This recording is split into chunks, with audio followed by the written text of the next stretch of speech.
Bonjour. Il y a 2 jours, je vous expliquais que pour permettre à Google de repérer votre page web, il fallait impérativement mettre un lien qui pointe vers elle sur une page déjà connue.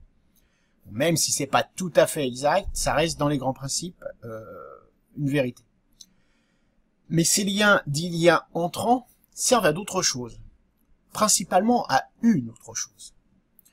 Google, et c'est ce qui a fait sa spécificité à ses débuts, a imaginé qu'un site était de grande notoriété s'il avait beaucoup de liens entrants, de domaines différents dans des thématiques proches de la propre thématique du site.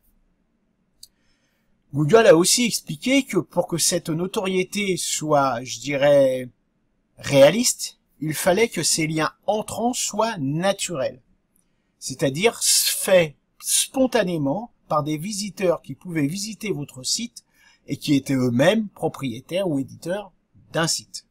Ainsi, lorsqu'ils étaient d'accord avec ce qu'ils lisaient sur votre site, ils pouvaient le conseiller à leur propre lecteur en mettant un lien, un hyperlien, sur leur propre page. L'idée est pas mauvaise, mais elle a été très rapidement détournée par les webmasters qui ont créé des réseaux de sites pour avoir de la notoriété artificielle et bien évidemment non naturelle vers les nouveaux sites qu'ils créaient. Google a inventé des tonnes de parades, c'est pas le sujet du jour, on y reviendra.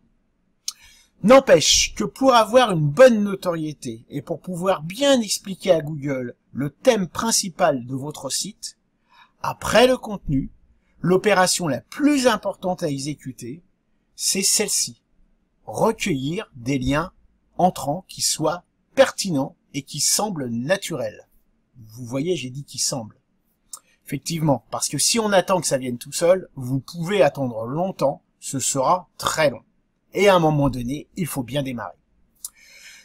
Donc cet art d'aller chercher des liens entrants, intelligents, pertinents et invisibles aux yeux de Google parce qu'artificiels, donc il faut faire croire à Google qu'il reste naturel.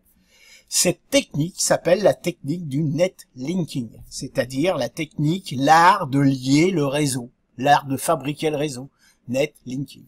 Donc voilà ce qu'est le netlinking. Donc quand vous rencontrez un prestataire, un webmaster ou une agence qui vous parle de netlinking, maintenant, vous savez ce que c'est. On y reviendra souvent sur le netlinking, parce qu'en fait, là, comme ça paraît simple, mais c'est quand même très compliqué, et Google met beaucoup de moyens pour débusquer les petits tricheurs. Sur ce, je vous souhaite une excellente journée, et je vous dis à demain.